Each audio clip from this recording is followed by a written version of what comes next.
बिस्मिल्लाहिर्रहमानिर्रहीम। Welcome to unique online classes dear unique. And मैं उम्मीद करता हूँ आप लोग अपने अपने घरों में खैर वफियत से हैं और अपनी स्टडीज़ को एंजॉय कर रहे हैं। लास्ट लेक्चर्स के अंदर हम लोगों ने डेटा कम्युनिकेशन के चैप्टर के कुछ पॉइंट डिस्कस किए, तो वहीं से आगे स्टार्ट करते हैं।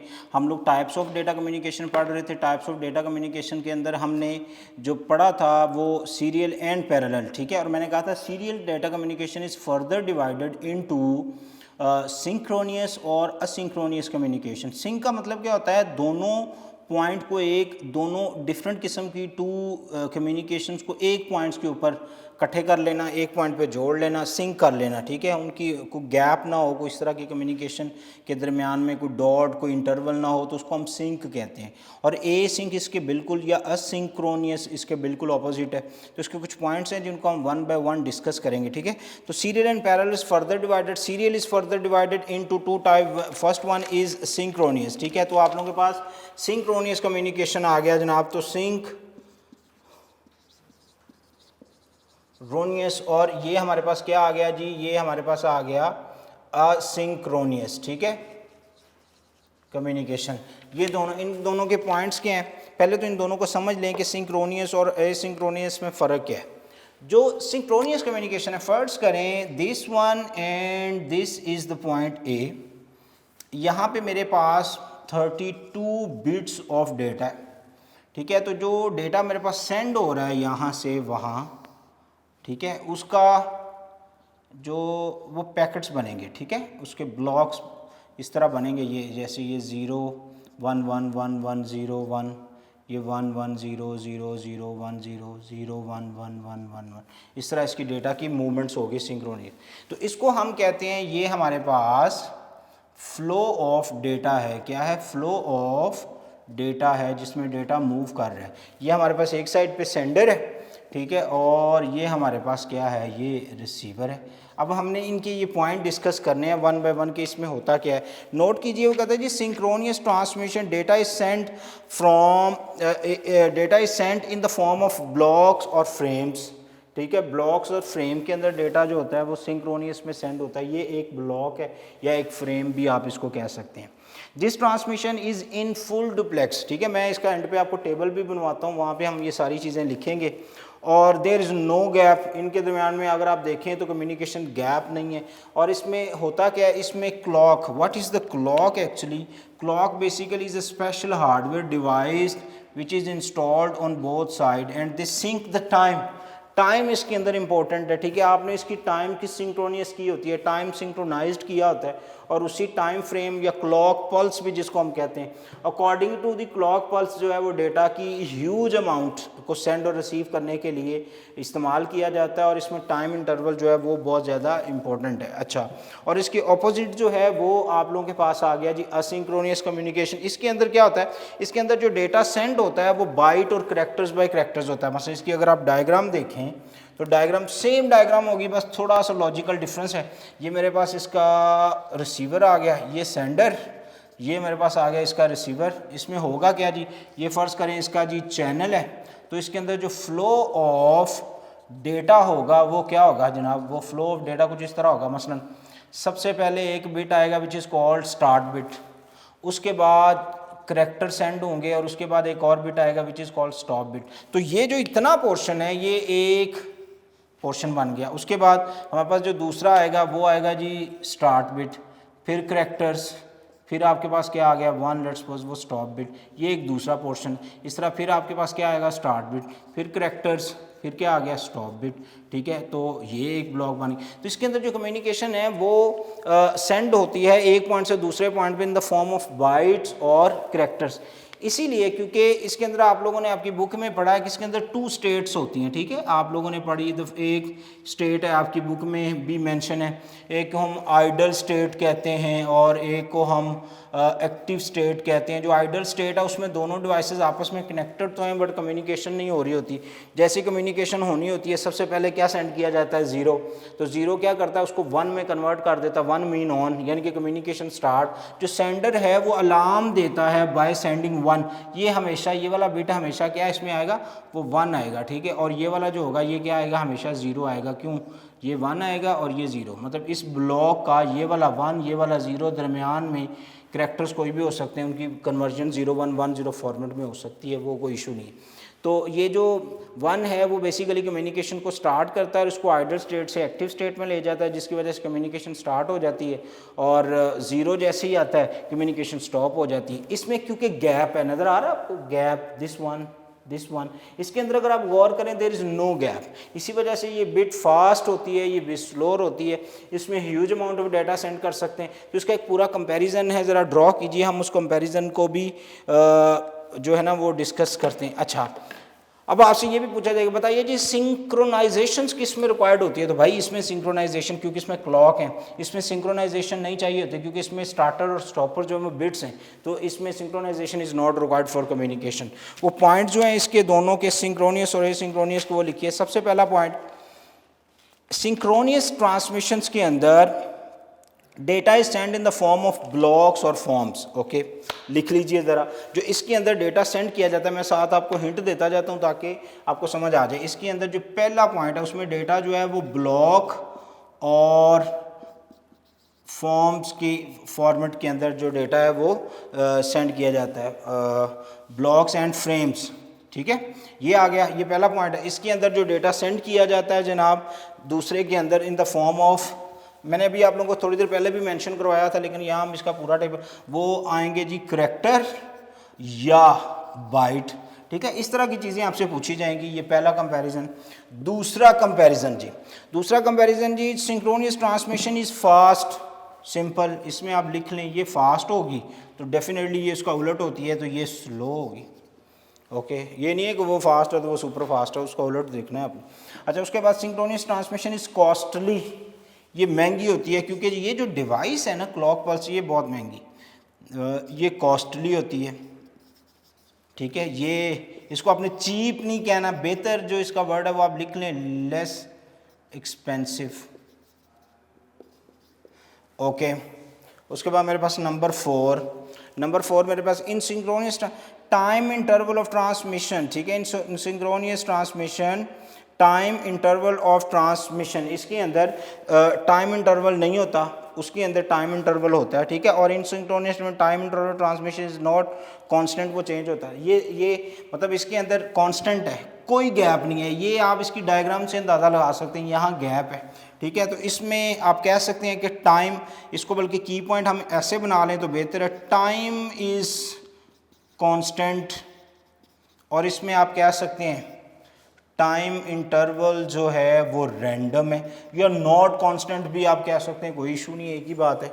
नंबर 5, ठीक है। नंबर 5 में क्या है जी हमारे पास कम्युनिकेशन में, वो आ गया जी in synchronous transmission there is no gap present between data, no gap, तो सिंपल लिखेंगे जी नो गैप, की पॉइंट है। अगर आगे आप अपनी वर्डिंग में इसको कन्वर्ट करेंगे और इसमें आप कहेंगे जी 5 के अंदर गैप प्रेजेंट, उसके अंदर गैप होता है, ठीक है, गैप मौजूद है, दिस वन इज़ गैप। अच्छा, ओके। उसके बाद जो नंबर 6 है, efficient use of transmission line is done in synchronous transmissions, while in asynchronous transmission lines remain empty during gap in the characters। यहाँ पे वो गैप नहीं होता तो वो मूवमेंट्स ऑफ डेटा फास्ट हो रही है और चल रही है। यहाँ पे क्योंकि गैप होता है तो जो इंटरवल है वो फिर उस टाइम पे फिर जो लाइंस होती हैं वो एम्प्टी मूव करवा रही होती हैं, खाली सिग्नल ही मूव हो रहा होता है, डेटा मूव नहीं हो रहा था। ओके, अच्छा, उसके बाद synchronous transmission need precisely synchronized clock for in the information, ठीक है। जो भी न्यू बाइट या बिट या करैक्टर डेटा ब्लॉक आ रहा है उसके लिए इसको क्लॉक को सिंक्रोनाइज करना पड़ता है, सेंडर या रिसीवर को आपस में कम्युनिकेशन करनी पड़ती है। उसके अंदर ऐसा नहीं है, उसके अंदर क्लॉक पैरिटी बिट होता है, ठीक है, वो वाला बिट जो 1 1 1 और एक फिर एंड बिट होता है जिसको हम 0 0 0, मतलब ये अगर एक गया तो इसमें 1 जाएगा, उसमें उसको पता चल जाएगा डेटा आ रहा है तो वो एक्टिव रहेगा, और जैसे ही कम्युनिकेशन पूरी होगी एंड पे 0 जाएगा, उसको पता चलेगा ये ब्लॉक कंप्लीट, तो फिर एक गैप, फिर दूसरा ब्लॉक स्टार्ट। तो these are the major difference in synchronous और असिंक्रोनियस कम्युनिकेशन। होप सो आप लोगों को ये क्लियर हो गया होगा। उसके बाद हम जो देखेंगे जनाब वो broadband, base band and bandwidth, ये 3 टर्म्स देखते हैं, फिर हम डेटा कम्युनिकेशन के मीडियम्स डिस्कस करते हैं आगे जी। डिफरेंट उन टर्म्स को डिस्कस करते हैं। पहली टर्म्स, सबसे पहली वो आप लोगों के पास आ गया जी बेस बैंड। फिर टर्म आ गई आप लोगों के पास बैंड विड्थ। फिर आप लोगों के पास तीसरी टर्म आ गई जी ब्रॉड बैंड। ठीक है, इन तीनों टर्म्स की डेफिनेशन देख लें। फिर बेस बैंड्स बेटा डिजिटल सिग्नल्स का दूसरा नाम है, पेपर में आ जाए घबराना नहीं है।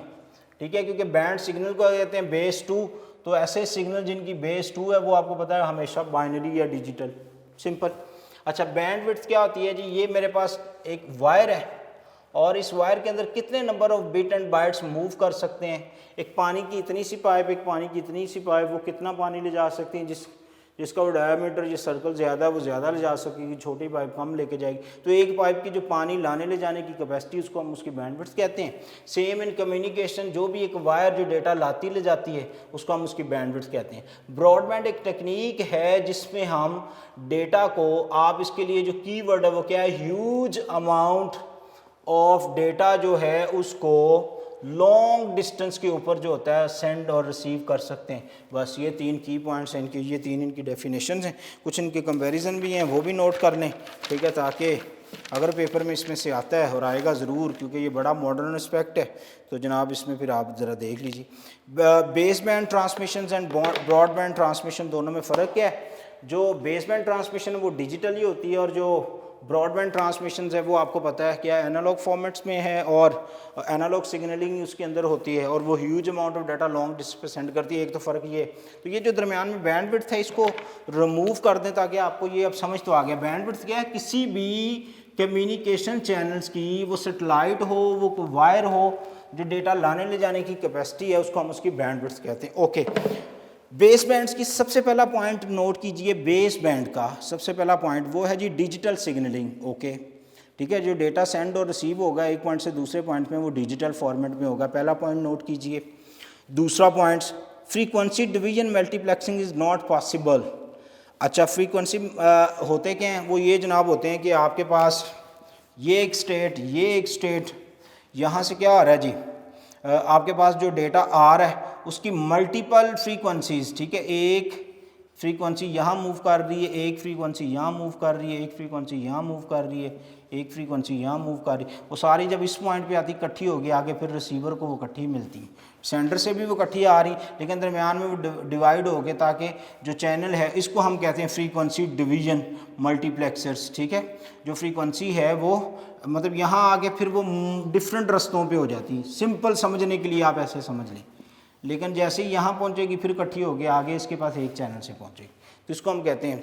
तो इसके अंदर ये पॉसिबल नहीं है। बेसबैंड सिग्नल में ये नहीं होता, क्योंकि वो digitally state to state move कर रहा होता है। मतलब आपको पता है ना, अभी शुरू में पढ़ाया था 0, पिछले लेक्चर के अंदर मैंने पढ़ाया था जी ये 1 1 1, तो ये 0 0, तो इसके अंदर तो फ्रीक्वेंसी का कॉन्सेप्ट नहीं है, तो ठीक है, इसके लिए मल्टीप्लेक्सिंग भी नहीं आएगी। Okay, baseband is a by directional transmission, एक यूनी, एक मल्टी, एक बाई।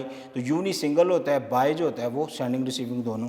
ओके, उसके बाद entire bandwidth is for single signal transmission. सारी की सारी बैंडविड्थ जो सिग्नल मूव कर रहा होता है वही यूज़ कर रहा होता है। बैंडविड्थ क्या है, अभी पढ़ाया आप लोगों को, किसी भी कम्युनिकेशन चैनल्स की डाटा लाने ले जाने की जो कैपेसिटी है वो एक सिग्नल ही एक वक्त में सारी यूज़ कर रहा होता है, क्योंकि लाइन पे मूव ही एक सिग्नल कर रहा होता है। Okay, Ethernet is using base bands for LAN. Local area network के अंदर जहाँ पे आप मॉडम्स नहीं लगाते, डायरेक्ट डिजिटल नेटवर्क्स है और आगे डिजिटल डिवाइसेस हैं। बस टोपोलॉजी किसी एक ऑफिस के अंदर, वहाँ आपको हर सिस्टम के ऊपर मतलब उनके स्विच से, ये स्विच लगा हुआ है तो स्विच से लेकर लैब के कंप्यूटर्स तक की जो कम्युनिकेशन है वो ईथरनेट हो गया, तो उसके अंदर ये एग्जिस्ट करती है बेसिकली बेसबैंड ट्रांसमिशन। ओके, उसके बाद ब्रॉडबैंड ट्रांसमिशन क्या है? स्ट्रेट फॉरवर्ड, पहला डिफरेंस एनालॉग ट्रांसमिशन है, पिछला डिजिटल, ये एनालॉग। उसके बाद transmission of data is unidirectional. ठीक है, ये क्या है, वो बाई डायरेक्शनल था, ये यूनी डायरेक्शनल है, एक ही डायरेक्शंस में डेटा मूव करेगा। उसके बाद सिग्नल ट्रैवलिंग, जैसे पीटीवी है, पाकिस्तान टेलीविज़न, हम लाए आपके लिए ब्रॉडबैंड, तो वो वही है, लोग वो मरी के पहाड़ों में चले जाएँ, छांगा मांगा के जंगलों में चले, हर जगह पीटीवी चल रहा होता है। तो बहुत सारे प्राइवेट टीवी नहीं चल रहे, वो चल रहे क्यों? क्योंकि वो ब्रॉडबैंड टेक्निक को यूज़ कर रहे हैं। ओके, उसके बाद आ गया जी transmission of data is unidirectional. Okay, उसके बाद signal travelling distance is so long. ठीक है, डाटा लॉन्ग डिस्टेंस के ऊपर ट्रैवल कर सकता है। फ्रीक्वेंसी डिवीजन मल्टीप्लेक्सिंग पॉसिबल, ठीक है, ये वाला काम हो सकता है। आप एक जो फ्रीक्वेंसी डेटा की आ रही है उसको फर्दर चैनल्स में डिवाइड करके रिसीवर पे फिर इकट्ठा करके रिसीवर को रिसीव करवा देते हैं। उसके बाद जी transmissions of multiple signals over the different frequencies, वो आ ही गया फ्रीक्वेंसी डिवीजन मल्टीप्लेक्सर। एग्जांपल क्या है, use for transmit cable TVs and some premises, ठीक है, ये आप लोगों के पास टीवी वगैरह केबल और ये सारी चीज़ें जो यूज़ कर रही होती हैं, ये ब्रॉडबैंड कम्युनिकेशन, ये डिफरेंस है। और बैंडविड्थ क्या है, किसी भी चैनल्स की डेटा लाने और ले जाने की कैपेसिटी को हम उसकी बैंडविड्थ कहते हैं। उसके बाद जो हमारे पास टॉपिक है जनाब, वो आ गया टाइप्स ऑफ कम्युनिकेशन मीडिया, ठीक है। कम्युनिकेशन मीडिया जो है उसकी जो टाइप्स हैं उसको हम डिस्कस करेंगे। इसके अंदर भी की पॉइंट्स हैं जो हमारे टेस्ट में आते हैं। हमें पूरा ये नहीं पढ़ना कि केबल बनी किस तरह हुई है, मतलब उसको एमसीक्यूज बेस हम देख भी सकते हैं बट रट्टा नहीं मारना, जो पॉइंट्स हैं वो नोट करने और पॉइंट्स हमने आगे डिस्कस करने हैं। तो टाइप्स ऑफ ट्रांसमिशन मीडिया या types of communication channels, type of pathways, कुछ भी वर्ड जो आपको शुरू में पिछले लेक्चर के शुरू में मैंने चीज़ें नोट करवाई थी, ज़रा उनका ख्याल रखना है आपने, वही सारी चीज़ें यहाँ पे डिस्कस होनी है वन बाय वन जी। तो कम्युनिकेशन जो मीडिया है बच्चों, उसको हम कितने हिस्सों में डिवाइड करते हैं बताइए ज़रा। कम्युनिकेशन मीडिया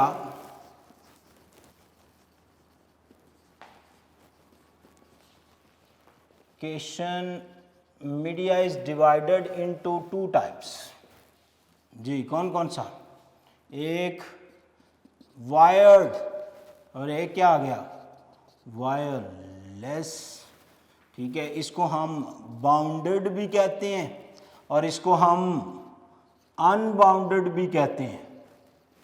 इसको हम गाइडेड भी कहते हैं और इसको हम अनगाइडेड भी कहते हैं। ये फिजिकल भी है, फिजिकल केबल्स सारी इसमें आएंगी और सिग्नल्स सारे इसमें आएंगे, ठीक है, मतलब वायरलेस जो होती है। अच्छा, उसके बाद हम इनकी टाइप्स को लिस्ट अप करेंगे जी। सबसे पहले हमारे पास आ गई ट्विस्टेड पेयर, लो जी, गाइडेड मीडिया फर्दर डिवाइडेड, ये डायग्राम आपने ज़रूर बना लेनी है। सबसे पहले आ गया ट्विस्टेड पेयर, उसके बाद आप लोगों के पास आ गया कोएक्सियल केबल, फिर आपके पास आ गया जी फाइबर ऑप्टिक्स, ओके। उसके बाद वो जो हमारे पास आ गया उसमें आ गई अनगाइडेड में कौन कौन सी, रेडियो वेव्स, रेडियो वेव्स के बाद हमारे पास उसमें आ गया जी माइक्रोवेव्स, ठीक है, ये हमारे पास आ गई माइक्रोवेव्स। और ये इंफ्रारेड, वो आप कहेंगे सर आप सेलुलर और वो छोड़ गए भाई, वो इसके अंदर ही आएंगी सैटेलाइट्स वगैरह, ठीक है, वो सारी इसके अंदर आएंगे प्योर इंफ्रारेड।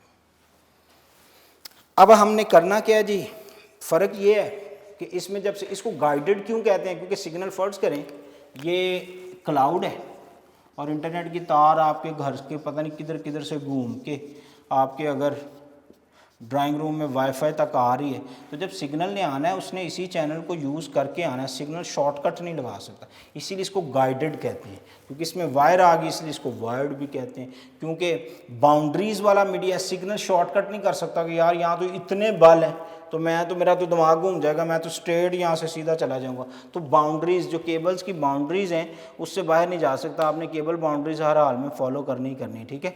तो इसीलिए इसको फिर बाउंडेड भी कहते हैं, बाउंड्रीज़ वाला। वो अनगाइडेड है, सिग्नल आवारा फिर रहे होते हैं जिधर से मर्जी आ जाएं। वायरलेस है, कम्युनिकेशन है ही नहीं, पॉइंट है, पॉइंट में सिग्नल मोस्टली इसमें एयर यूज़ होती है, ज़रूरी नहीं है सब में एयर यूज़ हो, कुछ में डेटा जो है वो ऐसी फॉर्म में भी जाता है, जैसे सेटेलाइट में तो एयर नहीं है, तो वहाँ तक डेटा मूव करवाने के लिए जो आप लोगों को डिवाइसेस यूज़ करनी पड़ती हैं, रेडियो वेव्स वगैरह, तो उसके लिए आपको फिर एयर भी नहीं चाहिए होती। तो डेटा जो है वो इन the form of light, in form of air instead of wires, वो सारा का सारा उसके अंदर होता है। वो सारी इनको अब हम इनके फ़ीचर्स डिस्कस करते हैं। आप लोगों को ये क्लियर हो गया, इनके फ़ीचर्स जो हैं ज़रा वो देखिए प्लीज़। सबसे पहले हम जो पढ़ते हैं बच्चों, वो हम पढ़ते हैं ट्विस्टेड पेयर वायर। ये क्या है, ये वही है कैट 1 2 3 5 6 की केबल्स जो मार्केट में अवेलेबल हैं, आप इनको यूज़ कर सकते हैं। अच्छा, गाइडेड मीडिया की definition, it's also referred at wire bounded, मैंने बता दिया, signal being transmitted are directed and confined in a narrow pathways, ये वर्डिंग है, इनको ज़रा लिखिए, नैरो पाथवेज, और फिजिकल लिंक आपको ऑलरेडी मैंने बता दिया, फिजिकल लिंक होते हैं सारे। फीचर्स क्या हैं, ये हाई स्पीड होते हैं, मैं गाइडेड मीडिया की बात कर रहा हूँ, नोट करिए। फीचर्स क्या हैं, हाई स्पीड है, उसके बाद सिक्योर हैं, डेटा अगर इससे हैक कर भी लिया जाए तो उसकी सेंस नहीं बनती, ठीक है, सिक्योरिटी मेजर्स ज़्यादा हैं, और used of comparatively shorter distance, ठीक है, ये लॉन्ग डिस्टेंस पे वायर जो है उसके ऊपर सिग्नल वीक हो जाते हैं तो बूस्टर्स और वो चीज़ें लगानी पड़ती हैं, वो नॉर्मली हम वायरलेस में यूज़ करते हैं, इसमें नहीं होते, लेकिन ये शॉर्ट डिस्टेंस के लिए ये जो गाइडेड मीडिया है ये बहुत अच्छा है। और इसकी 3 मेजर टाइप्स हैं जो आपको मैंने बता दी, उनको हम 1 बाय 1 देखते हैं। सबसे पहले ट्विस्टेड पेयर वायर। अच्छा, इस consist of 2 separate insulated lines, इसमें क्या हुई है, वो PTCL वाली है, एक लाइन ये और जनाब दूसरी लाइन जो है वो उसके ऊपर ट्विस्ट हुई हुई है,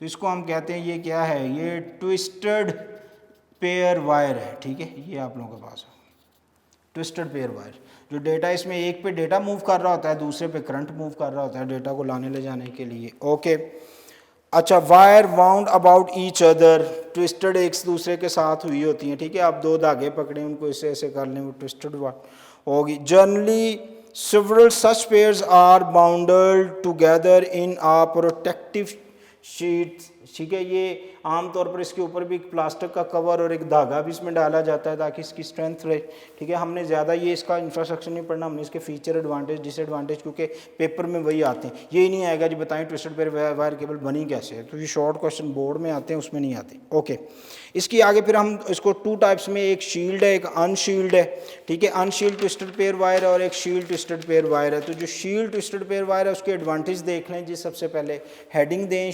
advantage of shield twisted pair, ये क्या है जी, ये लीस्ट एक्सपेंसिव है, सस्ती है। ओके, दूसरी इजी टू इंस्टॉल है।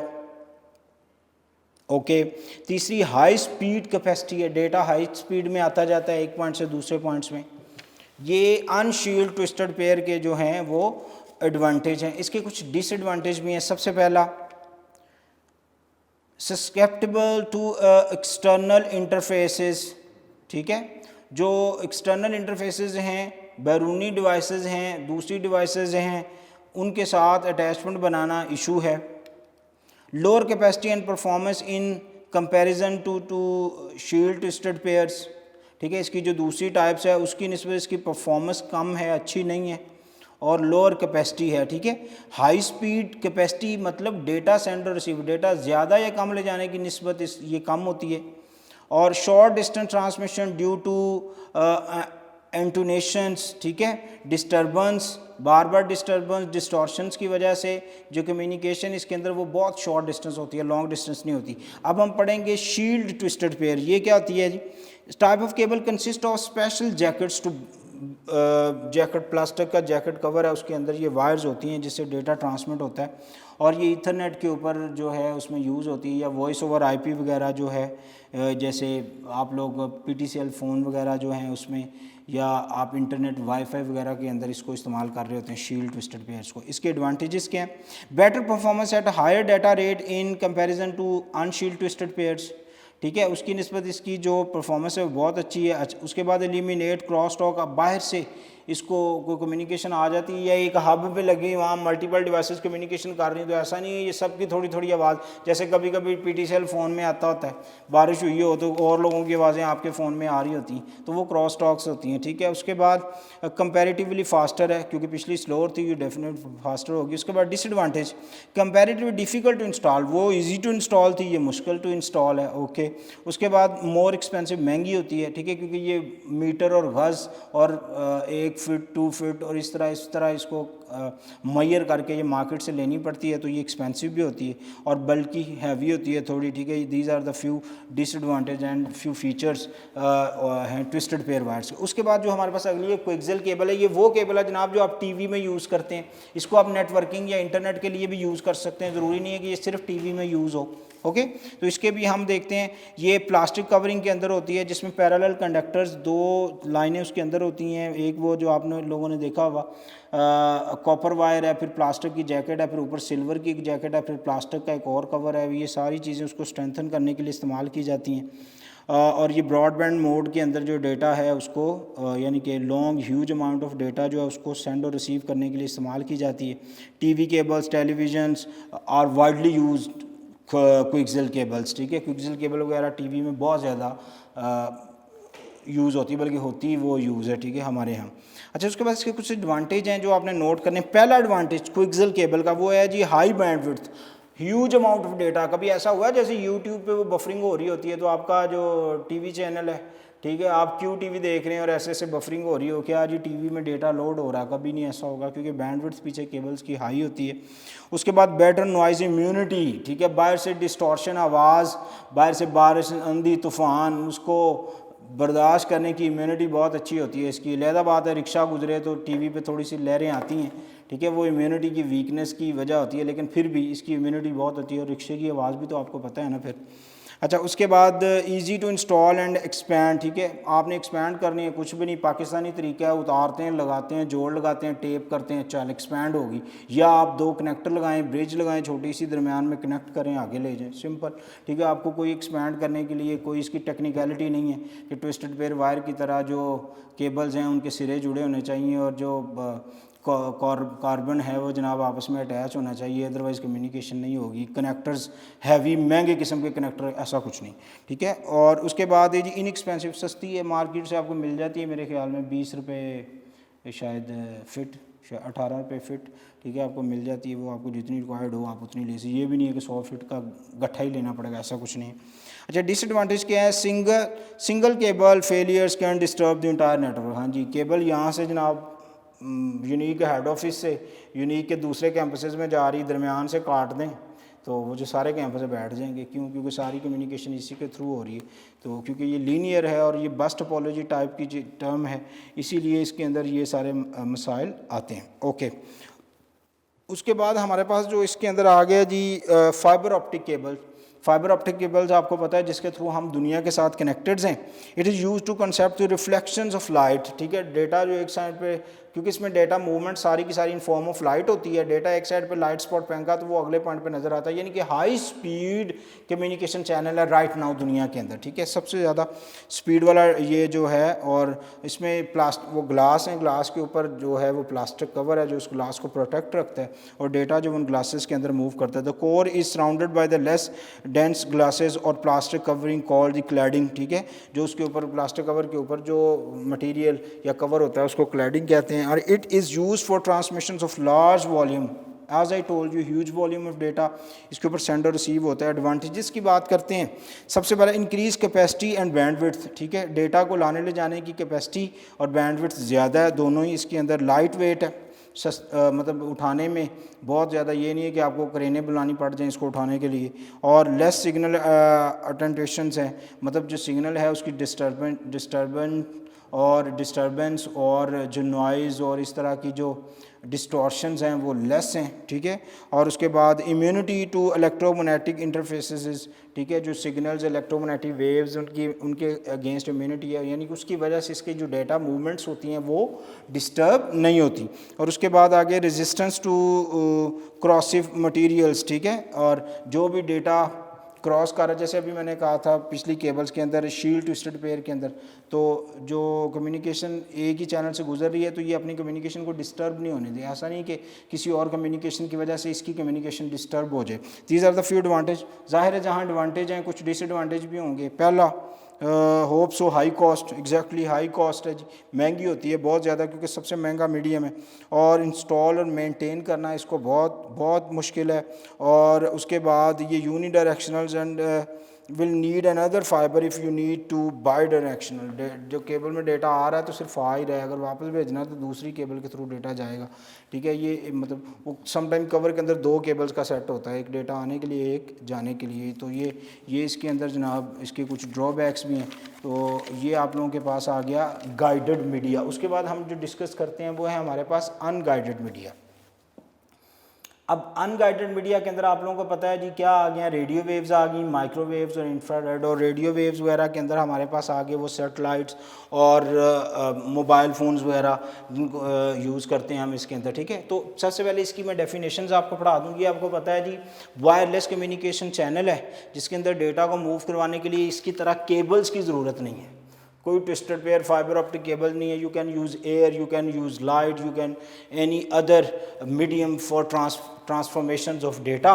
तो इस काम के लिए ये हमारे तो हम इसकी इसी वजह से इसको हम अनगाइडेड, क्योंकि कोई गाइडेंस नहीं है, वायरलेस है, cable involve, unbounded boundary less media है। डेटा जो है वो क्योंकि सिग्नल्स पे मूव कर रहा होता है तो वो जनाब जिधर मर्जी मूव करता है, उसमें कोई किसी किस्म का इशू नहीं है। तो ये आप लोगों के पास आ गई थी। इसमें सबसे पहले हम पढ़ते हैं जी रेडियो वेव्स। अच्छा, बल्कि उससे पहले आप ऐसा करें, अनगाइडेड मीडिया के कुछ फीचर्स भी डिस्कस कर लें जी। फीचर्स क्या हैं इसके? Signal is broadcast through air. जो सिग्नल है वो सेंड और रिसीव होता है किसके ऊपर? एयर के ऊपर। इसमें किस पे होता है? वायर के ऊपर, ओके। उसके बाद लेस सिक्योर है, वो सिक्योर ज़रा कम है, ये भी एक इसका फीचर है। उसके बाद यूजेज ऑफ लार्जर डिस्टेंस, ठीक है, large distance, long distance. Satellite कहाँ होता है? ऊपर खला में, इतने लॉन्ग डिस्टेंस के ऊपर डेटा सेंड और रिसीव हो रहा था। और there are 3 major types of unguided media, वो आपके सामने, जिनको हम 1 बाय 1 डिस्कस करते हैं और इनके फीचर्स। सबसे पहला बेटा हम जो पढ़ेंगे वो पढ़ेंगे रेडियो वेव्स। क्या पढ़ेंगे? Radio waves. रेडियो वेव्स क्या होती हैं, इनके कुछ फीचर्स, एडवांटेज, डिसएडवांटेज डिस्कस करते हैं। सबसे these are easy to generate and can penetrate through buildings, ठीक है। ये इनको बनाना, सेंड करना, रिसीव करना इजी है, और दरमियान में कोई दीवार है, कोई बिल्डिंग है, कोई प्लाजा है तो उससे ये डिस्टर्ब नहीं होते, उसमें पेनिट्रेट करते हैं, मतलब उसमें से भी गुजर जाते हैं, ठीक है। ये जो रेडियो वेव्स होती हैं इतनी स्ट्रॉन्ग होती हैं कि दीवारों के अंदर, यही वजह आप बंद कमरे के अंदर बैठ के रेडियो या वाईफाई वायरलेस कम्युनिकेशन कर रहे होते हैं तो सिग्नल आपके पास आ रहा होता है, क्योंकि वो उसको दीवार से भी वो उसकी मूवमेंट्स हो जाती है, ओके। उसके बाद आ गया the sending and receiving antennas need not to be aligned. ज़रूरी नहीं है कि जब इसमें आप डेटा सेंड और रिसीव कर रहे हैं तो फ़र्ज़ करो ये दुनिया का एक पॉइंट है, जैसे आप लोगों के पास ये जो सेलुलर कम्युनिकेशन है उसमें आपको पता है कि फ़र्ज़ करें यहाँ एक एंटीना है तो ये एंटीना यहाँ आपको लगाना पड़ेगा, देन कम्युनिकेशन हो सकती है। तो इसकी अलाइनमेंट्स होनी चाहिए, इसके अंदर नो नीड टू अलाइनमेंट्स, ठीक है। डेटा ये जो एंटीनाज हैं उनको अलाइनमेंट करने की ज़रूरत नहीं होती, ठीक है। विदाउट अलाइनमेंट ही जो डेटा वो सेंड और रिसीव होता रहता है, ओके। उसके बाद इसकी फ्रीक्वेंसी की रेंज आप पूछी जा सकती है MCQs में। 3 किलो हर्ट्ज से 1 मेगा हर्ट्ज तक इसकी फ्रीक्वेंसी होती है रेडियो वेव्स की, जो डेटा को सेंड और रिसीव। और वही AM और FM, amplitude modulation and frequency मॉड्यूलेशंस, दोनों टेक्निक्स हैं, ठीक है। वो जो FM रेडियो और AM रेडियो, आपने अक्सर ये दो नाम भी सुने होंगे, वो दोनों टर्म्स जो टेक्निक्स हैं इसके अंदर यूज़ होती हैं। एंड कॉर्डलेस फ़ोन्स वगैरह उसमें ये यूज़ होती है। रेडियो वेव्स फॉर ट्रांसमिशन जो है वो further categorize in cellular and satellites वगैरह, उसमें इसको हम यूज़ करते हैं, ये रेडियो वेव्स हैं।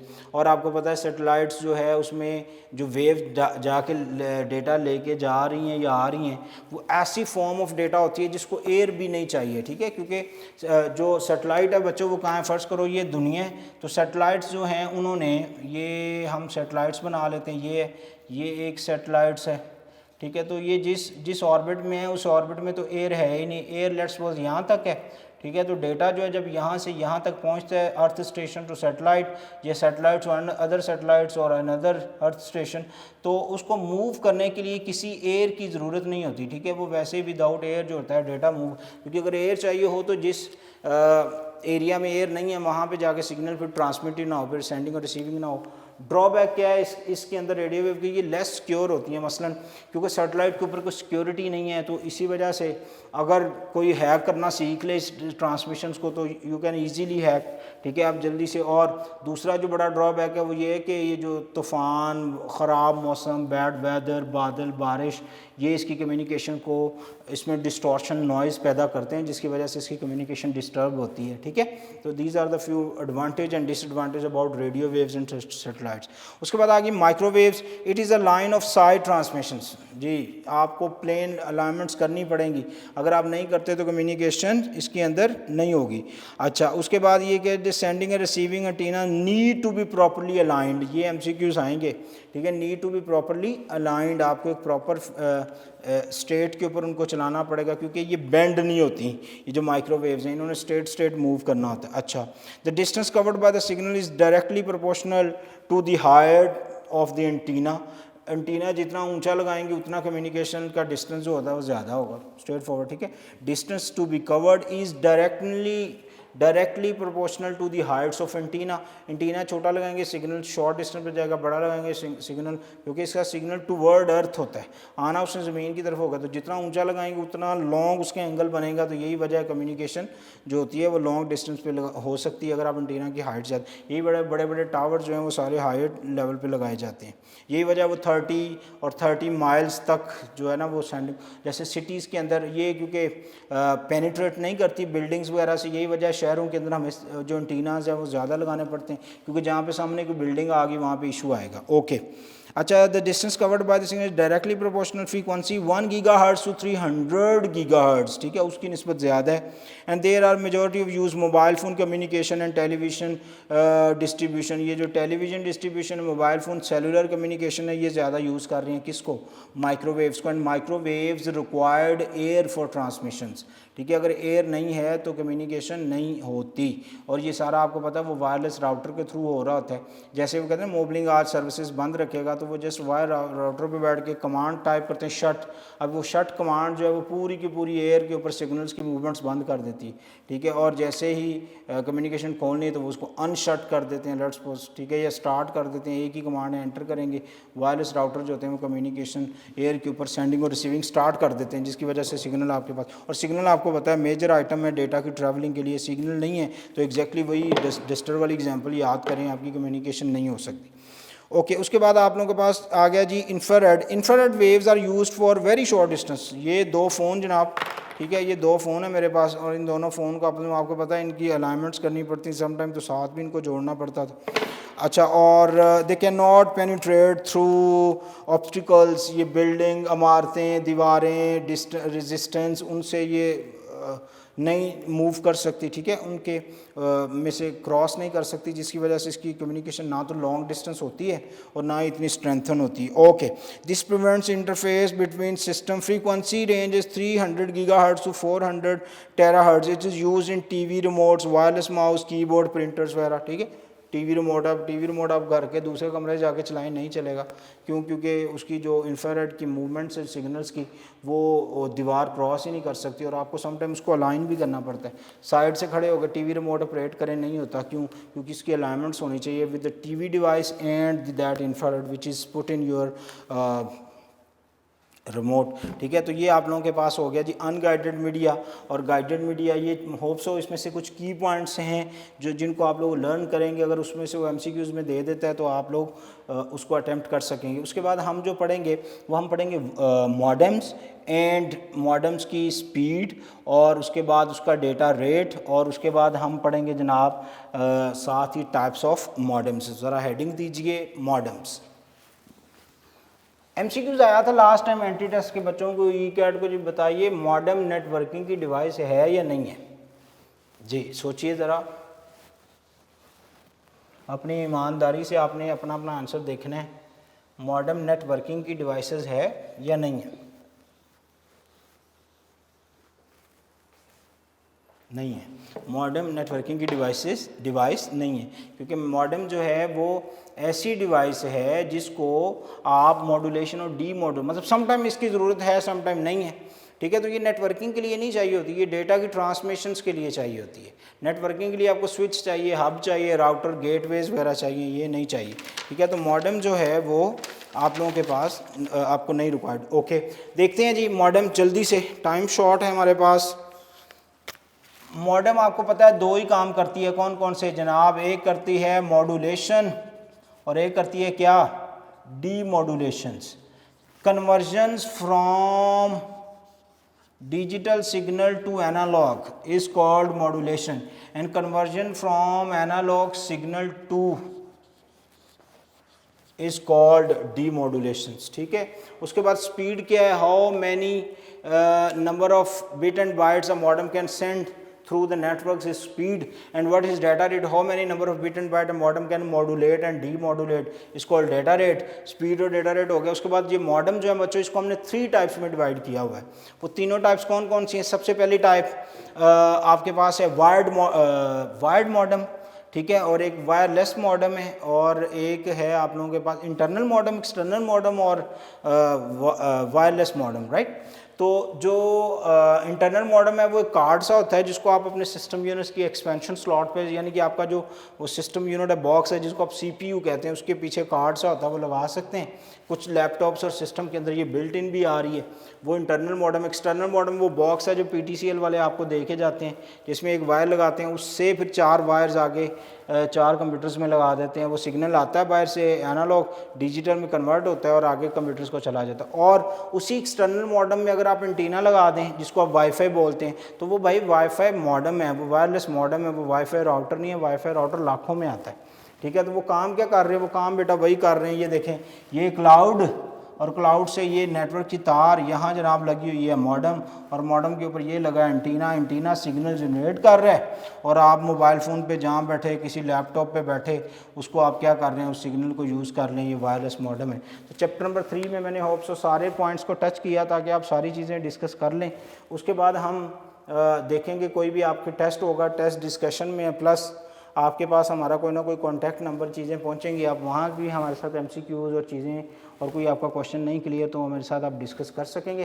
तो ये जनाब आप लोगों के पास हो गया चैप्टर नंबर 3 कंप्लीट. अब हम स्टार्ट करते हैं चैप्टर 4. वो क्योंकि इतना लेंथी नहीं है, 10-15 मिनट का काम है. मैंने जस्ट आपको यूजेज लिस्ट अप करवाने हैं, रिकॉल करना है हमने उस चैप्टर को ज़रा स्पीडली, ठीक है. मैंने आपको लिखवाते जाना है. Chapter number 4 uses of computer applications, ठीक है, या इसको एप्लीकेशन यूजेज ऑफ कंप्यूटर कुछ भी कह लें. यूजेज ऑफ कंप्यूटर, कंप्यूटर का यूज़ कहाँ कहाँ पे होता है जनाब. तो ये मैं एक लिस्ट बनाता जाता हूँ आपके साथ, ये लिस्ट आप लोगों ने नोट डाउन करते जाने, मैं आपको बल्कि लिखवाता जाता हूँ, आप लिखते जाएँ तो वो ज़्यादा बेहतर. पहला, सबसे पहला यूज़ जो कंप्यूटर का होता है जी, storing important information. Note down कीजिए प्लीज़, आपका नोट बन जाएंगे. आपकी बुक से भी आप इससे हेल्प ले सकते हैं. मैंने आपको जस्ट की पॉइंट बताने. स्टोरिंग इम्पोर्टेंट डेटा या information, okay. Second, computer in education system, ठीक है, जिसमें कैड और कैल, कंप्यूटर एडेड लर्निंग, और computer aided CAT, computer aided trainings, ये आ गई, दोनों नोट कीजिए. Use of computer to communication with people, ठीक है, ये जो मैसेंजर, फेसबुक और अदर ईमेल वगैरह, ये सारे कम्युनिकेशन के रिसोर्सेज हैं जिसमें आप लोगों के साथ बातचीत कर सकते हैं. उसके बाद use of computer for defence purpose, ठीक है, ये जो सैटेलाइट्स के मूवमेंट्स है, रडार और जहाज़ कैप्चर, और मिज़ल्स और मिज़ल्स डायरेक्शंस और उनके मूवमेंट्स और उनको हिट करना, टारगेट सेट करना, वहाँ पे भी सारी माइक्रोचिप्स ही यूज़ हो रही हैं, कंप्यूटर का यूज़ है वहाँ पे. उसके बाद use of computer for defence purpose and use of computer in office work, ये जो आप लोगों ने पढ़े थे, office management, MIS management information systems, और message handling systems, and office automations, ठीक है, जिसमें आपके टास्क ऑटोमेटिकली बने हुए हैं, परफॉर्म हो रहे हैं. कोई परफॉर्म है, वर्ड में बना है, आपको जस्ट हल्का फुल्का उसको चेंज करना है, और चेंज करने के बाद आपने उसको परफॉर्म करते रहना है, ओके. उसके बाद आगे जी आप लोगों के पास use computer in sciences and technology. अब साइंसेज मतलब बाकी साइंसेज जिसमें स्पेस और हर चीज़ आ रही है, जैसे आप लोगों ने इंटरनेशनल स्पेस स्टेशन देखा, उसकी मूवमेंट्स.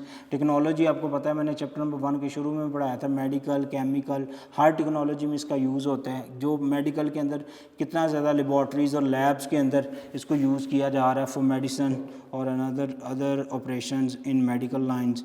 अच्छा, use of computer for training purposes, ठीक है, ये पायलट ट्रेनिंग, ड्राइवर ट्रेनिंग्स, ठीक है, और पायलट ट्रेनिंग्स, और even you can say student training, child training, teacher training, professional trainings, ठीक है, कहाँ कहाँ पे भी ये ऑफिसेज और उसकी ट्रेनिंग में भी इसको यूज़ किया जा रहा है. और कंप्यूटर फॉर ई लर्निंग, जैसे ये राइट नाउ आप जिस प्रोसीजर से गुजर रहे हैं, ये ई लर्निंग है, ठीक है, जिसको ऑनलाइन या डिस्टेंस लर्निंग भी कहते हैं, ओके.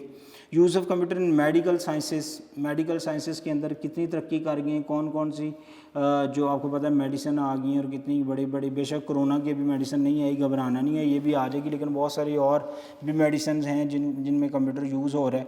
और ऑपरेशंस हैं जिनको ऑपरेट करना बहुत ईजी हो गया, ठीक है।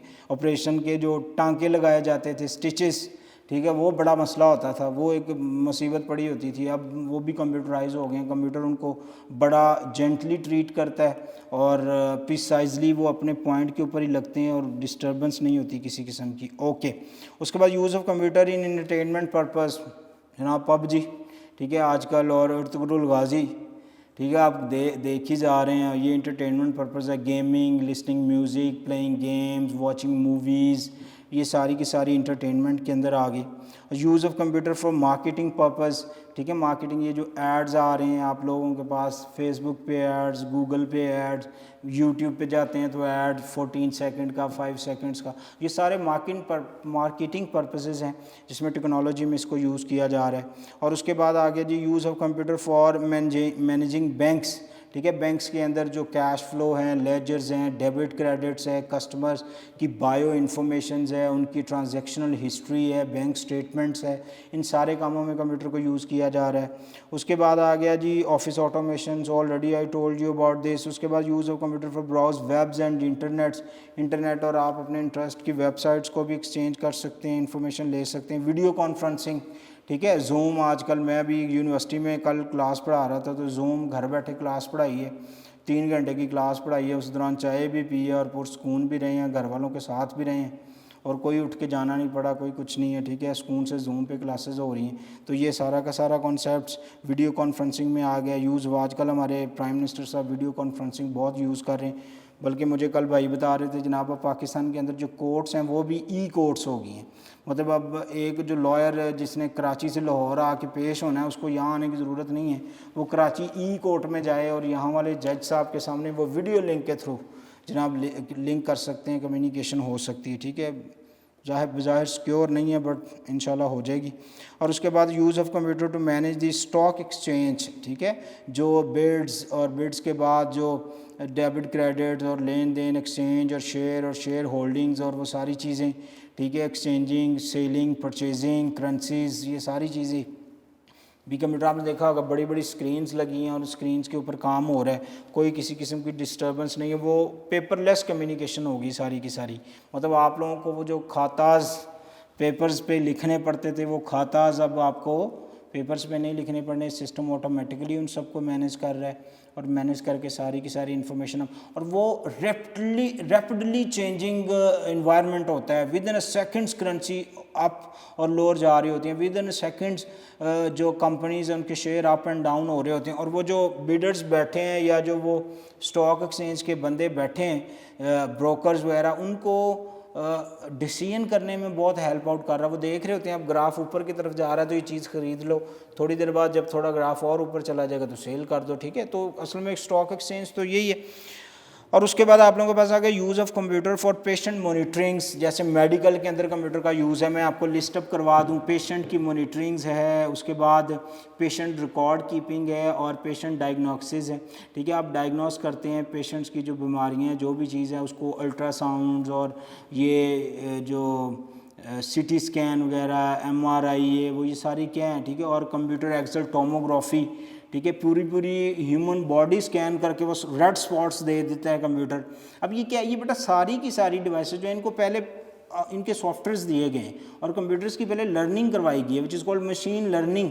आप उसको पहले लर्न करवाते हैं कि इसका मतलब ये है, इसका मतलब ये है। जब आप उसमें कोई डाटा देते हैं तो वो देखता है अच्छा ये चीज़ है तो इसका मतलब तो ये है, तो वो उसको रेड कर देता है। आपने उसको पहले लर्न करवाई है कि बॉडी का जहाँ टेम्परेचर ये है तो वो ग्रीन है, उसमें कोई इशू नहीं। अगर जहाँ बॉडी टेम्परेचर इससे कम हो या इससे ज़्यादा हो या उसमें फैट्स और हड्डियों और इसके अलावा भी कोई चीज़ नज़र आ रही हो तो उसको रेड कर देना, तो कंप्यूटर उसको रेड कर देता है। कंप्यूटर आपको पता है यूज़लेस मशीन है विदाउट इंस्ट्रक्शंस, तो आप उसको जो इंस्ट्रक्शन दे देते हैं वो उन्हीं को यूज़ करके सारी की सारी प्रोसेसिंग्स कर रहा होता है। एक चीज़ उसके बाद रिकॉर्ड, पेशेंट रिकॉर्ड है, मतलब आप गए हैं किसी मेडिकल किसी हॉस्पिटल में गए हैं, आपने अपनी इन्फॉर्मेशन दी, आप उसके 10 साल बाद भी जाते हैं तो वो आपकी पूरी की पूरी जो मेडिकल हिस्ट्री है, जो मेडिकेशंस उन्होंने आपको दी, आप किस ट्रीटमेंट में आए, किस डॉक्टर ने आपको ट्रीट किया, वो सारी चीज़ें अपने पास रख के बैठे हुए हैं।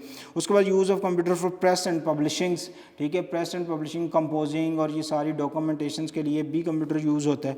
And use of computer in government sectors, government sectors में क्या आ गया जी, गवर्नमेंट पॉलिसीज़ बनाने के लिए, गवर्नमेंट्स आजकल वीडियो कॉन्फ्रेंसिंग के लिए यूज़ हो रही है, ठीक है, तो गवर्नमेंट सेक्टर हो प्राइवेट सेक्टर हर जगह कंप्यूटर यूज़ हो रहा है, इसमें कोई इशू नहीं है। और use of computer in sports, the first thing वो जो स्कोर बोर्ड्स हैं, वो जो पावर प्ले है, वो रीप्ले है, वो सारी इन्फॉर्मेशन जो आपको आ रही होती है वो स्पोर्ट्स के अंदर ही है कंप्यूटर्स की। और उसके बाद use of computer in industry लीजिए, जिसके अंदर कैड है, कंप्यूटर एडेड डिज़ाइन है, और कैम है, कंप्यूटर एडेड मैन्युफैक्चरिंग्स है, ठीक है, जिसमें कंप्यूटर को इस्तेमाल करके चीज़ों की मैपिंग की जाती है, उनके नक्शे बनाए जाते हैं, आर्किटेक्चरल ड्राइंग्स बनाई जाती हैं, फिर उन्हीं नक्शा को उन्हीं सारी चीज़ों को सामने रख के उस तरह की बिल्डिंग और उस तरह के स्केचेस और सारी चीज़ों को बनाया जाता है, ताकि जो मैप बने उसमें उसके सारे एंगल्स, उसकी distance, long distance, downwards to earth, upwards to earth, ठीक है, और अपवर्ड टू स्काई वेज या लॉन्ग वेज, जिस तरह के भी वो आर्किटेक्चरल होता है उसको उस तरह फॉलो करके वो इमेजेस बनाए जाते हैं। उसके बाद use of computer in weather, ठीक है, वेदर फोरकास्टिंग, आपको पूरे पूरे महीने का वेदर प्रिडिक्ट किया जाता है डेटा को सामने रख के कि लास्ट टाइम इधर से हवाएं चली थी तो बारिश आई थी, तो इस तरह की जो पैरामीटर्स हैं या इस तरह के जो फीचर्स हैं उनको सामने रख के प्रोसेस किया जाता है, और प्रोसेस करके आपको जनाब वेदर फोरकास्ट किया जाता है। उसके बाद एरोप्लेन्स के अंदर जो एयर ट्रैफिक्स है उसके अंदर कंप्यूटर का यूज़ है, जहाज़ पायलट्स को गाइड किया जाता है हर जगह के। उसके बाद कुछ पॉइंट्स हैं जो कंप्यूटर्स को इतना यूज़फुल बनाते हैं, वो पॉइंट्स आप लोगों ने पढ़े हुए हैं, नहीं पढ़े तो मैं लिखवा भी देता हूँ मेरे। There are 4 basic points. सबसे पहला, कंप्यूटर के जो रिज़ल्ट होते हैं वो प्रीसाइज होते हैं। क्या होते हैं? प्रीसाइज, गलती नहीं होती। कंप्यूटर कॉन्स्टेंटली, ठीक है, जो डाटा है उसको प्रोसेस करता रहता है, बोर नहीं होता। एक तो उसके रिज़ल्ट हमेशा एक्यूरेट होते हैं, 100% करेक्ट होते हैं इसके रिज़ल्ट्स, उसमें गलती नहीं होती। ह्यूमन अगर इनपुट गलत दे दे तो वो गलत हो सकते हैं। फिर कंप्यूटर जो है वो जो जॉब कर रहा है उसको लगातार मुतवातर जो है वो परफॉर्म करता रहता है। ऐसा नहीं है कि कंप्यूटर जो है वो किसी किस्म की जो जॉब परफॉर्म कर रहा है उससे अक थक जाए और कहे जनाब मैं तो बोर हो गया हूँ, मैं सुबह से जनाब वर्ड पे ही आप लगे हुए हैं, आपने साथ म्यूज़िक तो चलाया नहीं। तो इस तरह की कंप्यूटर की इमोशंस नहीं है। अच्छा, उसके बाद प्रीसाइज हो गया, कांस्टेंट हो गया, उसके बाद स्पीड होगी, ठीक है, कंप्यूटर की। और चौथे नंबर पे जी रिलायबिलिटी, ठीक है, ये क्योंकि सारी की सारी चीज़ें, ये तीनों चीज़ें हैं, इसीलिए हम कंप्यूटर पे भरोसा कर सकते हैं। तो रिलायबिलिटी हमारे पास एक और फीचर है जिसको यूज़ कर। सबसे पहले कंप्यूटर के रिज़ल्ट्स प्रीसाइज होंगे, उसके बाद वो कांस्टेंट रहेगा, लॉन्ग पीरियड ऑफ टाइम के ऊपर सेम जॉब को परफॉर्म कर सकता है, क्योंकि इमोशनलेस है इसलिए बोर नहीं होता, और ये नहीं कहता कि अब म्यूज़िक हो जाए अब बस होगी। और उसके बाद स्पीड है, एक काम मतलब मैं आपको 1000 वैल्यू दे दूं सब स्टूडेंट्स को, और मैं आपको कहूँ जी ये 1000 वैल्यूज़ आप ऐड कर दें, ठीक है, तो ऐड तो आप कर लेंगे, लेकिन एक स्टूडेंट जिसको मैं कहूँ जनाब आपके पास ये कैलकुलेटर है, आप भी ये 1000 डिफरेंट वैल्यूज़ हैं, इनको ऐड करें, तो रिज़ल्ट पहले किसका आएगा? स्ट्रेट फॉरवर्ड कैलकुलेटर वाले का आएगा। क्यों? क्योंकि वो एक मशीन को यूज़ कर रहा है, और मशीन जो है वो डिसीजन करने में, उसको प्रोसेस करने में फास्ट होती है। बेशक आपने बनाया है कंप्यूटर का CPU, जो कंप्यूटर ब्रेन है वो आपने बनाया, लेकिन वो आपसे स्पीडी है। क्यों? क्योंकि वो डिसीजन हम करते हैं, हम कांस्टेंट काम कर लेते हैं, लेकिन स्पीडी नहीं करते। ह्यूमन स्पीडी काम नहीं कर सकता, तो ये स्पीड से काम करते हैं। और यही तीनों फीचर हैं जिसकी वजह से कंप्यूटर के ऊपर भरोसा किया जा सकता है। मतलब आपने कोई वर्क परफॉर्म करना है, मैंने कोई पेपर बनाना था, मैंने कोई नोट बनाने थे आपके एंटी टेस्ट के लिए, तो मैं जनाब कंप्यूटर या लैपटॉप को देखा तो मुझे हौसला हो जाता है, कोई नहीं, मेरा लैपटॉप है, इंटरनेट का कनेक्शन है, मैं वर्ड मेरे पास इंस्टॉल है, मैं जनाब कंपोज कर लूँगा चीज़ें, मुझे कोई इशू नहीं आएगा। तो this is actually called reliability.